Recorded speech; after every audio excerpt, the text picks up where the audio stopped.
enough is enough when it comes to herdsmen killings, like it's been called. But the famous name is the farmers' herders crisis. It's been an age-long situation, and it happened in Benue and so many other states, as we know it here in Nigeria. But what's the way out? Here in Rivers State, we understand there's an anti-open grazing law, but we've not seen a lot of enforcement, have we? I've even tried myself to reach out to the River State Ministry of Environment and Agriculture now precisely to ask about it, to ask about enforcement, because we know that when that law was passed, one of the recommendations, or rather one of what should have happened, is that they should have had a committee, and that committee was supposed to ensure that enforcement happens. In fact, there's actually supposed to be like a ranching.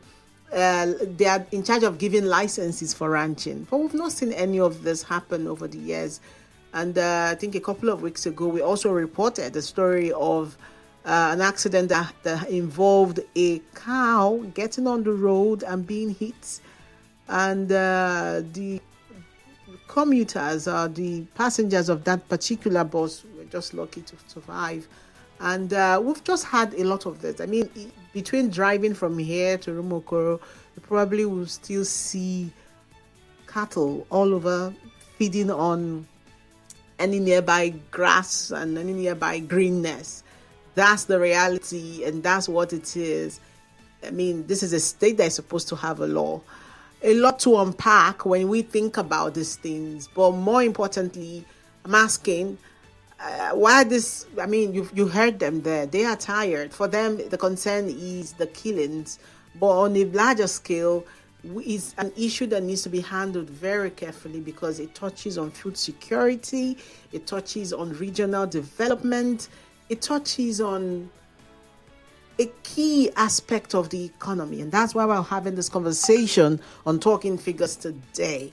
And my question is, can private ranches fix what government hasn't? Welcome to Talking Figures. I am Chioma Ezinwafo, and yes, we'll be unfolding all of what has been when you think about ranching, when you think about what it takes to stop the farmers' herders crisis. Like I said, it's an age-long crisis. We've had it for as long as we've always known that land existed. A lot has sprung up, a lot efforts by government. But today we'll look at the efforts by private sector. What efforts are the private sector making? Can they help to fix the farmers' herders crisis? Can they help fix that problem? Well, I've brought into the studio a man who I think appears to be bridging that gap. He's going to tell us all about it, because it appears he owns one of the biggest ranching models that he's implementing, but this time in the southeast region. The founder of Ohaneze Farms is a private solar-powered livestock ranch in the southeast. I think he's in Enugu precisely. He's going to tell us all about it. Chief Gaius Chibueze joins me now.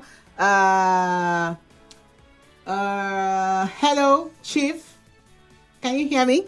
Yes, I can hear you, Chief. Okay, I can hear you. Good to hear you. Good to hear from you. Yes. Are you in Nigeria right now or in Miami? Which one? Yes, I just came in 2 days ago. I'm in Enugu right now. Okay, Dalokwan. Okay, so yeah, you're welcome to Talking Figures. Here we talk business. And you got my attention when you shared a couple of, I think, weeks ago, you shared a letter you sent to the Enugu state government asking for them to see that you have set up a ranch and it's all geared towards handling the farmers' herders crisis. And that automatically brings you into the conversation. Welcome to Talking Figures. Thank you so much for having me. Okay, so I don't know if you're listening to me right now. You need to know that we're live on Facebook. I believe we're live on Facebook. We're also live on YouTube at Nigeria Info PH. And I would like to get your thoughts as we hear Chief Gaius talk about his own efforts in bridging the gap and all of what the government has done. I do not want to even talk about the anti-open grazing law and all it came with. On paper, it looked fantastic for us here in Rivers State. But over the years, we've not seen any of it implemented, and government isn't willing to talk about it. And here we are, we have someone who's tried to implement something really close to what that law says, but this time in Enugu State. But let's hear from him whether this would truly, because a lot of people have touted ranching as the solution to this conflict. Is it really going to solve the problem? Let's look at it now. I would love to hear your thoughts, by the way. I'm going to open the phone lines at some point, obviously. But for now, yes, drop your messages on WhatsApp, 0809 030 6416. That's 0809 030 6416. What do you think? Do you think the private sector can bridge the gap? We're going to hear a man who set up what he calls one of the biggest ranch in the Southwest, and is solar powered, and there's a lot of innovation there. But that's not all Chief Gaius is about. He's actually known as the Bitcoin Chief, which is why I'm calling him Chief. He's an actual chief, which is why I'm calling him Chief. He's done a lot when it comes to regional development, but because of talking figures and what we're talking about, I would like us to just stay with the fact that he's the founder of Ohaneze Farms. But he is an entrepreneur. He set up one of the what do I call that transport company now? Because I mean, you subsidized cost of transport for I think Onitsha, Enugu, and Port Harcourt. Is that correct? Yes. But we're not talking about transport today. Maybe when I'm talking about transport, I'll bring you for transportation. But for now, we're going to talk about agriculture and all you've done with it. The question is, can private ranches fix what government hasn't? Okay, is this the way to stop open grazing, ranching, I mean? Can it protect farmers? Can it drive food security without bloodshed? Don't go anywhere. The conversation starts now. Okay, thank you so much. Yeah, hold on now, Gaius. If you're on talking figures, one of the ways you would know is that you're going to get into the market with me. We're going into the segment we call Market Watch. And we'll do it in 2 minutes. Let's do it in 2 minutes. You hold my hand because, I mean, you're the entrepreneur. You know the market. I do not know the market. Okay, on a serious note now, this is a segment where we get into the market. We look at all the market, from the capital market to area market to any kind of market. And we pick 2 stories in the world of business, and you let me know what you think about it. I don't know. You said you just got into the country, but at least you have businesses established everywhere, isn't it? So you have an idea of what's going on in Nigeria to an extent. But I'm not going to go too deep. Just the basic ones, really, where you tell me what you think. See what government is doing. What do you think? Are you ready? Yes, please. Okay. So let's start with this one that says that Nigerian Railway Corporation is saying that federal government has started reconstruction and rehabilitation of the Eastern Railway Corridor. What do you think about that? I think it's been long. I think it's actually long overdue. Mm-hmm. This is one of the most. This is actually a business region. We have a lot of production markets in this part of the world. So I think if Nigeria was a serious country, this is supposed to be the first region that they were supposed to start the railway in the southeast and south-south. The old eastern region, which is southeast and south-south, is supposed to be the first place that they should have started railway construction. Not even making it the last that they are making it right now. Because look at a lot of business activities, both in the refining industry, production industry, all the oil companies and the oil business activities happened here in the south-south and some parts of the southeast.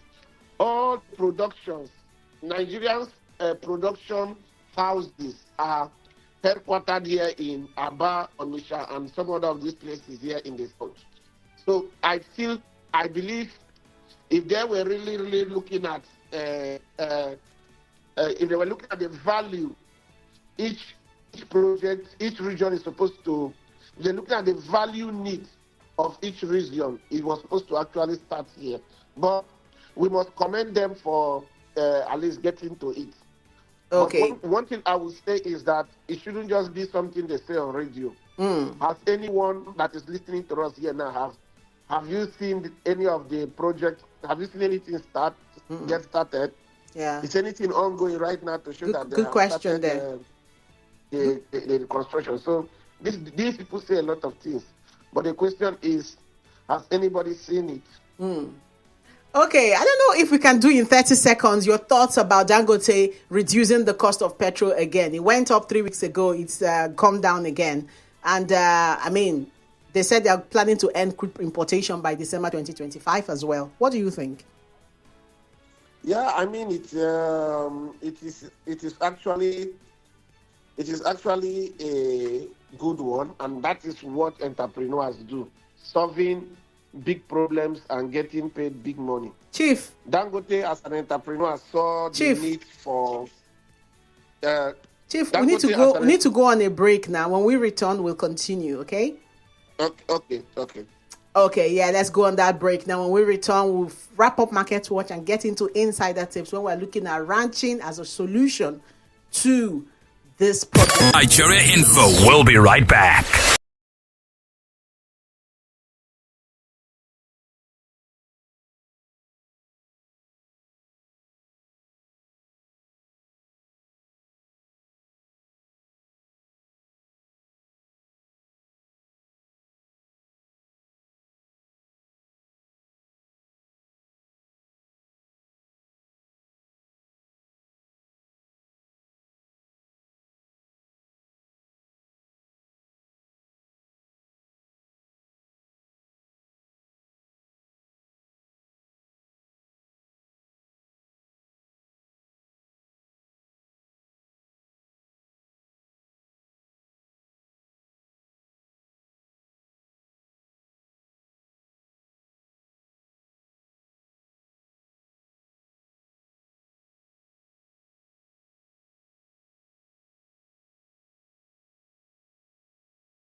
And 92.3 Nigeria Info, it's Talking Figures. My name is Choma Ezingwafo, and we've been looking at Market Watch, a segment where we look at the top stories in the world of business.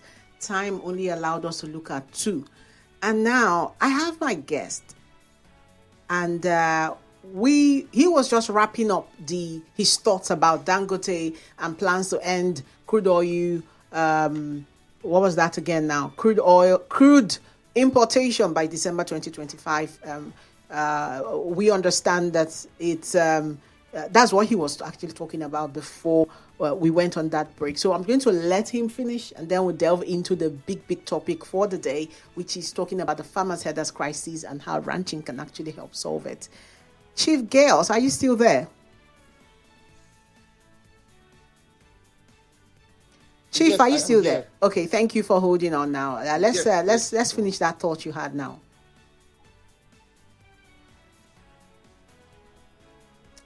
Do you remember what you were saying about Sorry, come Dangote again. I stopped refinery? hearing you. is what you get as an entrepreneur when you solve big problems. So Dangote has solved for Nigeria something that has been a problem for many years. Dangote has solved for Nigeria what has been a problem for many years, in the sense that many people before thought Nigeria could never be without fuel scarcity. But it took Dangote just 8 years to solve that problem. The government has started a lot of refinery projects that have not seen light.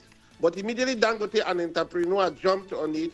What happened is that he has taken Nigeria to where today we no longer seek you. Because one of the reasons why many of us have always asked for privatization of NNPC is that entrepreneurs will always make sure there is fuel in the filling stations, because that's the only way they will make money. So I am very happy with what Dangote is doing, and I think we as private investors must look for other things that are challenges that Nigeria is facing, and also create such kind of large-scale solutions that solves it at large scale, like Dangote has just done.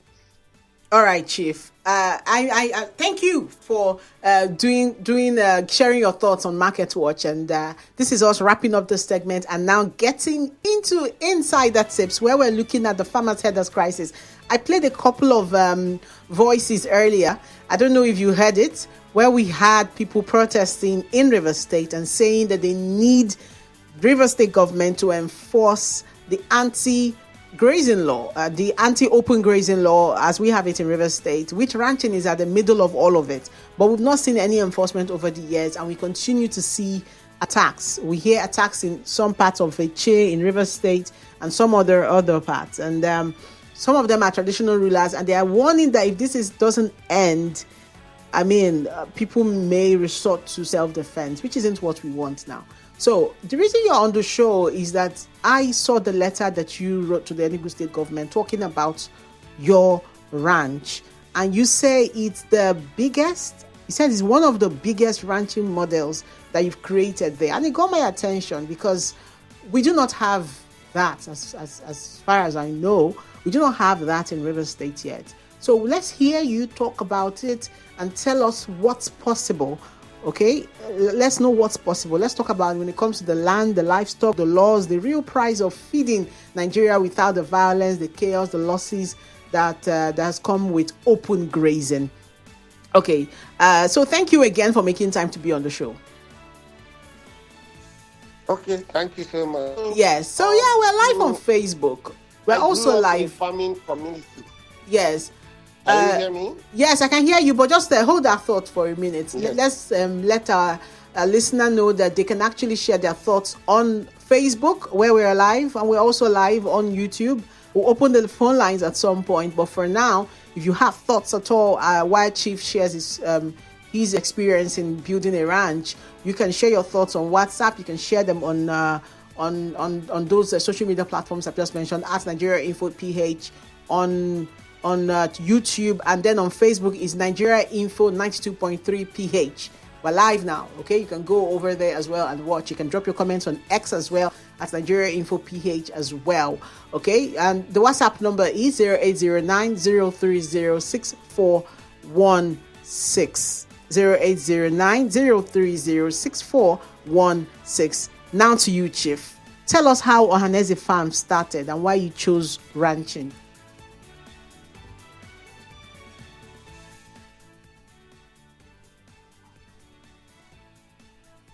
Are you there? Okay. Can you hear me now? Loud and clear. Chioma, are you there? I am there. Can you hear me? I think this network. But I can hear you. Okay. I was asking, how did you start Ohaneze Farms and why did you choose ranching?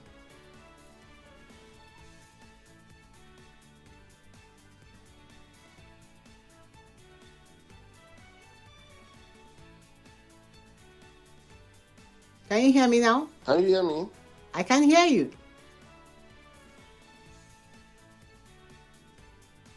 I can hear you, Okay, Chief. so I am saying that I grew up. I grew up in a family. I grew up in a farming community. So I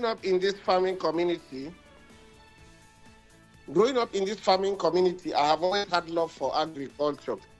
So here in Enugu State, where I come from, there's a particular local government called Issues or local government.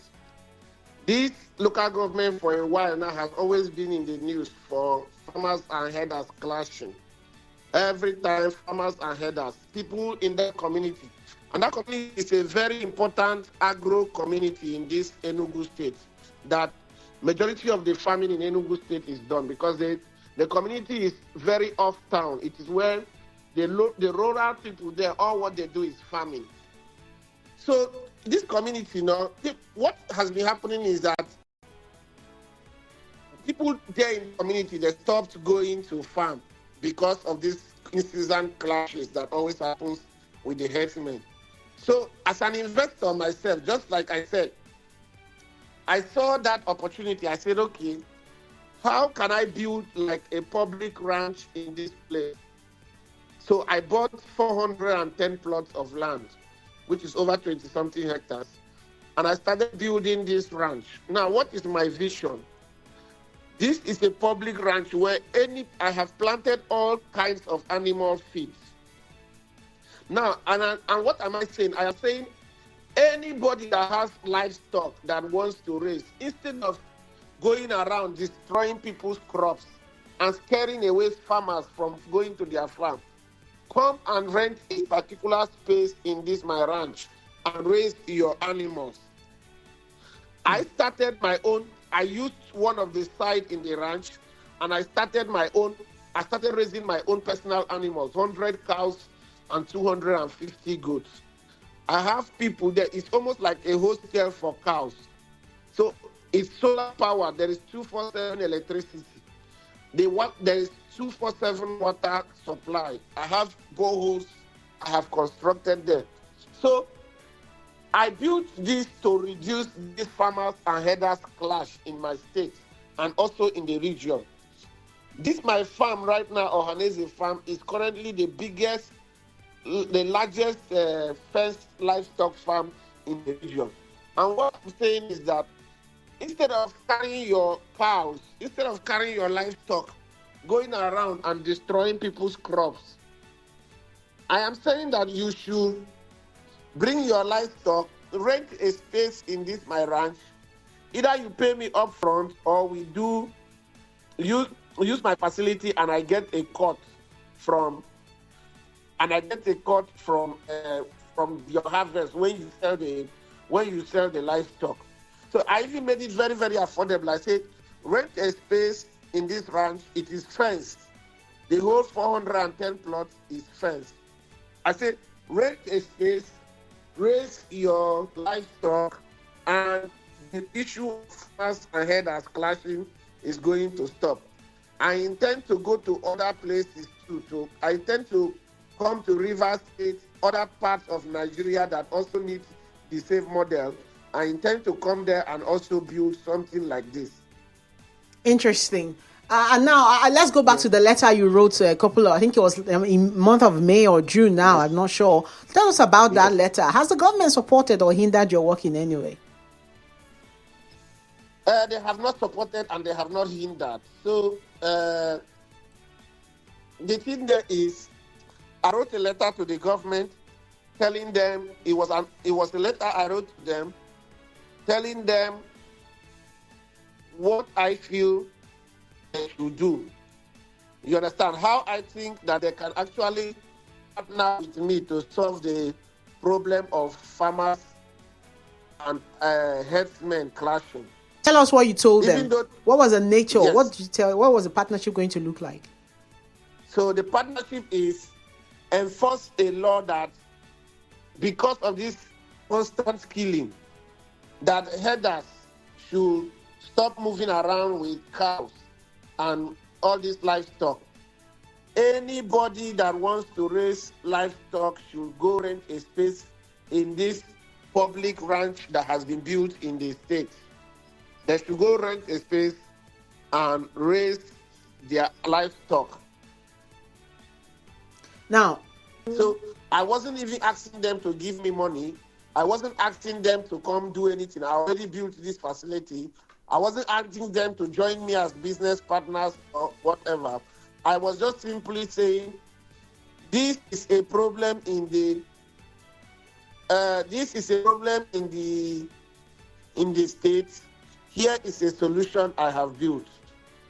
okay. Now, so for a place like River State, you just mentioned that you probably plan to come down to River State and do the same thing. Yes. For a place like River State, we Yes. already have the law. In fact, there's supposed to be like a ranching committee that gives out licenses for people like you that may want to build a ranch. But we do not have people doing that. So what kind of land and capital does it take to set up a ranch like yours? Let's talk about the capital. You've already told us the land. So it's capital intensive, and that is why most people are not doing it. Now, let me tell you why it's capital intensive.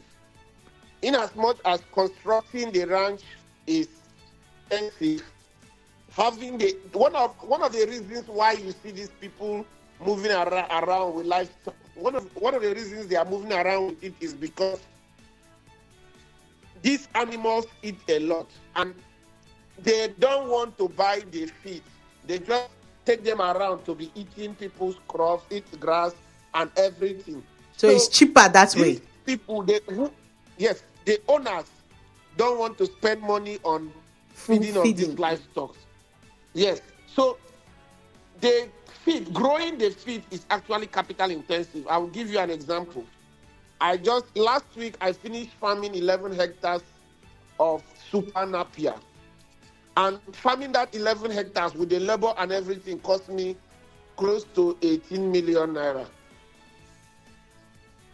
But the good thing here is that this super napier, as far as I have irrigation there, once this thing gets to 4 months, it's just like sugarcane.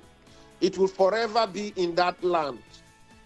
Now, even as I am going to start soon harvesting the grass, what I am going to do is I will be harvesting the grass and then sun drying it and keeping it for the dry season where there is no grass. Okay. So, and I already built an irrigation system that is going to make sure that even during the rainy season, the grass will always stay green. So these all are very capital intensive. To carry out a project of this magnitude now, you must budget at least 500 million naira plus the land. Now, what's patronage been like? You said people can come. I don't know if you heard that. Yeah, we heard it loud and clear. Amazing. Tell us about the patronage. How old is it now, and how is the patronage? How is the response of the people been? The project is actually capital intensive. Can you hear me? Sorry, I didn't hear that. Okay, I was asking what patronage has been like. This is a 500 million naira investment. What has it been like? How are people responding to it?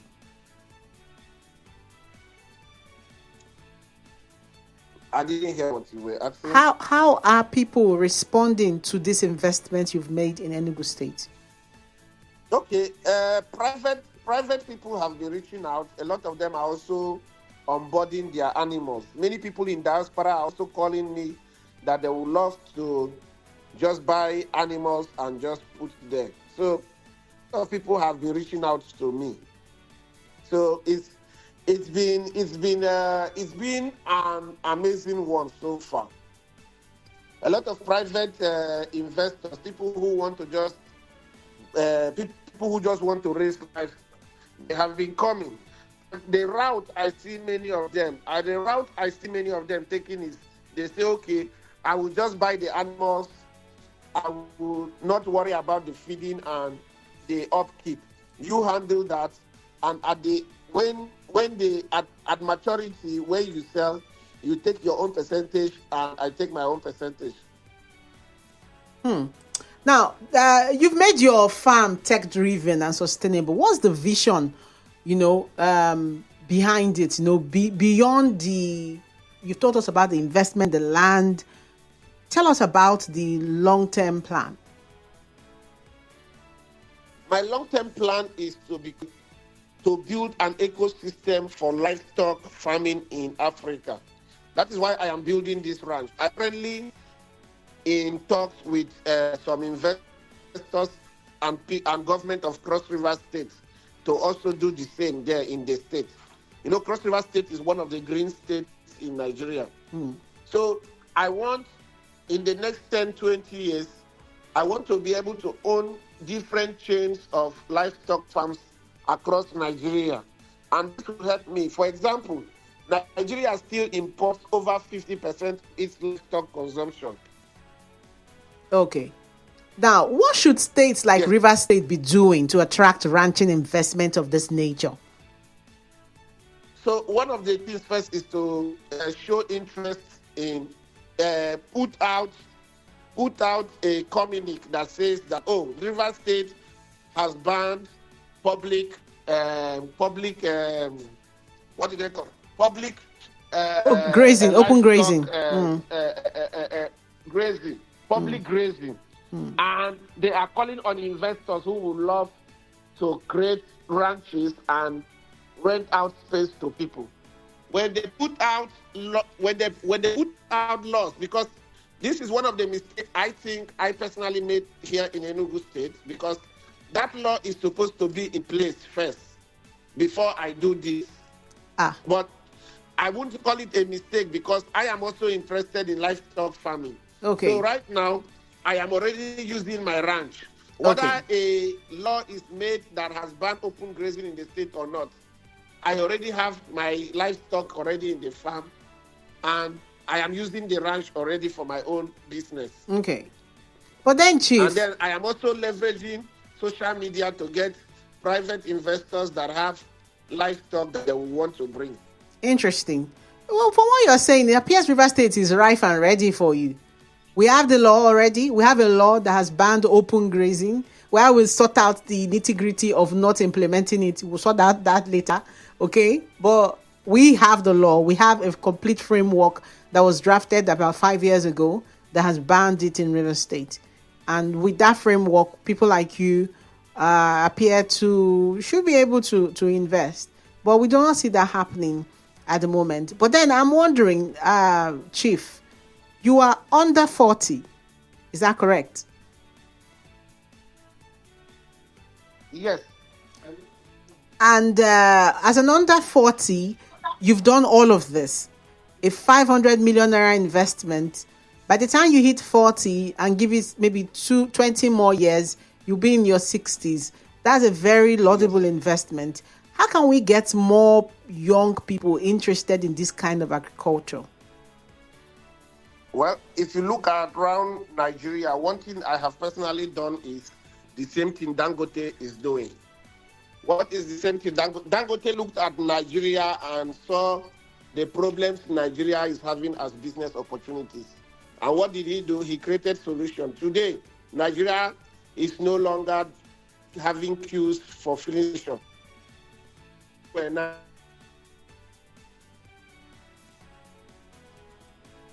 I hope the network is going to allow us have this conversation. Okay. Yes, we can hear you now. So I said, just like Dangote, the reason why I am doing this is because I understand that Nigeria has so many problems, and most of those problems are business opportunities for entrepreneurs like myself to create solutions. Okay. Dangote saw the fuel scarcity problem, and he created a refinery that today Nigeria doesn't have to depend on importation of fuel again. There's no fuel queues anywhere now again in Nigeria because Dangote has invested in a refinery and he will always want to sell and make his money. Yeah. So I have also launched the Ohaneze farm public ranching model. And I'm replicating that across different states in Nigeria that have the headers and farmers clashes. This will solve one problem first. It will allow farmers to be in their farms to farm more food for Nigeria. Then it will also make money. It will also make money as we will have more sustainable livestock farming. Even the meat, the cow you raise in a ranch is even better than the cow that walks around. Okay. So creating this solution for me is also like an entrepreneur seeing a business opportunity and taking advantage of it. All right. Chief, let's open the phone lines now and hear what people have to say about this laudable achievement as you've seen it. Okay, yeah, the phone lines are open now, 0817-923-0002. And you can also call 0817-923-0003. I have with me the founder of Ohaneze Farms, a man that has set up one of the biggest ranching model in Nigeria. Is in Enugu State, this farm. And at a time that we are having a farmer header crisis across states, and River State is not exempted, he's been sharing with us what's made it possible. He said he's invested 500 million naira into this, and he's put his ranch on a 401 hectare of land, and he's very optimistic about its turnover. I'm going to ask him about challenges, but first I would like to hear from you listening to me right now. What do you think? Do you think private ranching is really the problem? Hello, good afternoon. Okay, you can call back 0817-923-0002. You can also call 0817-923-0003. The phone lines, WhatsApp. You can drop your messages on WhatsApp, please. 0809-030-6416 is the WhatsApp number. You can drop your messages. I'll get to that in a bit. But first, let's take calls. My first call here. Hello, good afternoon. Hello, good afternoon. Yes. Welcome to Talking Figures. What do you think? Is ranching now solving the problem? Yes, this ranching rentage system, it's a very welcome idea. I'm an access lord in River State as far as I'm concerned, and I'm from Ndoni Extraction. I think it's a fantastic idea. Okay. Fantastic, you call it. But I do not know his intention as far as intakes. How far is he able to create employment opportunities for our people? We need youth getting employed, getting paid sound salaries. I've not heard anything so far about that. Okay, I'm going to ask him that. Thank you. Okay, thank you for calling. I'm going to ask him that. Chief, are you listening? Yes, I'm listening. But Yes, I know you cannot hear my caller. So he's asking, he's commended your work, and then he's asking about employment. How is this ranching going to create employment for young people? And Okay. Can I answer that, or I should wait? Yeah, go ahead, please. Go on. Okay. So first of all, right now, when I was constructing this project, at a point I had 120 people working on the site at the time. That is employment. Mm-hmm. I bought 4 trucks. I bought 4 trucks of cement at a time, at once. That is employment you created. At a time when the construction was going on, people were employed. Contractors were employed to supply water. That is employment. Now, in the farm right now, I have 12 persons working there full time. What is their job? Lead the livestock according to the pasturage, where they are going to feed today and where they are going to feed tomorrow. Lead them. Secure this. The place is fenced, but there is still an internal security. The internal security, the header inside is getting paid. There are people whose job is to clean the animals' case, to clean their sheets, to clean all the different pens of the ranch. They are getting paid. There are people who their work. There are 3 veterinary doctors in the farm. They are getting paid. So those are all jobs that this has created. If this ranch didn't exist, these persons will probably be in the job market looking for a job. Okay, let's take one more call, and then we go on a break. When we return from that break, Chief. Do this in every of the local governments. Okay, Chief. Let's take one more call, and then we'll go on a break. When we return, you tell us maybe 1 or 2 challenges that you've achieved this. Okay? Hello? Steve. and don't let people now to and do something really be like you know this what they are here now. Our politicians they drive things what billions of naira in cars they drive proof what can they invest? Thank you so much.